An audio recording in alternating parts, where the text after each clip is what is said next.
Hello guys and welcome back to another video on Assetto Corsa Competizione on the PlayStation 5. I've got a track guide and a setup for you to use in one of the new special events that we now have on the PlayStation 5. It's a hot lap around Spa in the Porsche 991, which is a bit of a strange choice seeing as we now have the 992 on the game.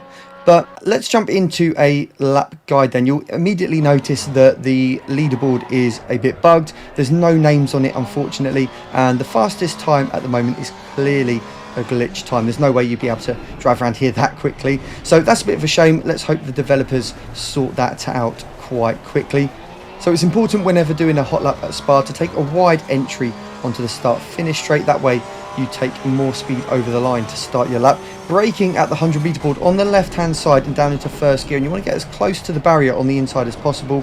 Floor it in first gear, and then we're going to go up through the gears. You can see the traction control at the moment. I've got TC1 on 4 and TC2 on 4, but we're going to use 6 for a lot of the lap. Our Rouge, we're going to go up into 6th gear just before we get there and flat out through there. It took me a long time to work on this setup, so I hope you do enjoy it.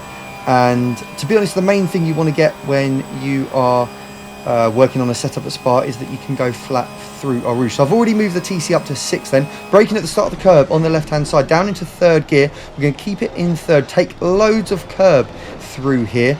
3rd gear will help you with a bit of the wheel spin as well. Little lift off for the right hander, and don't go too wide there because you will go over track limits. Braking again at the curb on the left hand side, down into 2nd gear. Keep it as close to the apex as possible and on the power nice and early. Use a little bit of curb on the right hand side as you brake to help with the rotation of the car, and again try not to run too wide on the exit of No Name there.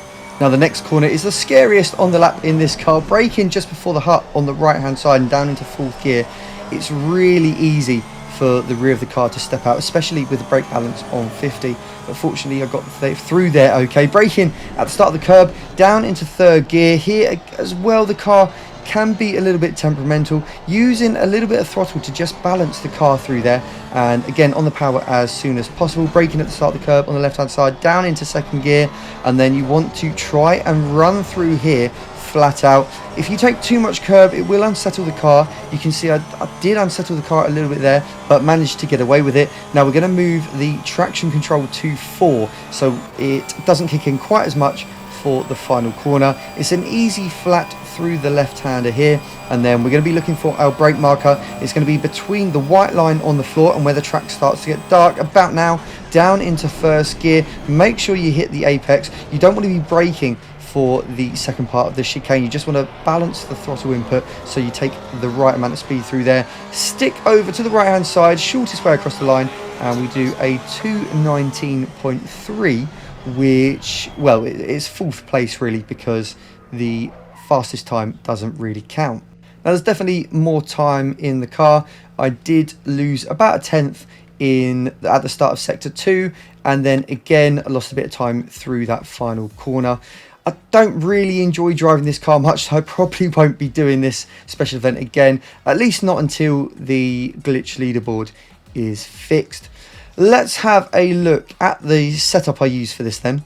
I did try a number of different levels of downforce, so the split times that you just saw on screen, the reason some of the sector ones were much quicker is because I was running less downforce. So I've gone quite low with the toe and camber. The camber you can run really high here, or really negative I should say, but I didn't like how that felt. It felt quite unstable. TC4, ABS4, TC4. Remember I did move the TC up to 6 for most of the lap, so only kind of turns 1 and 2, and the chicane is where I was running 4.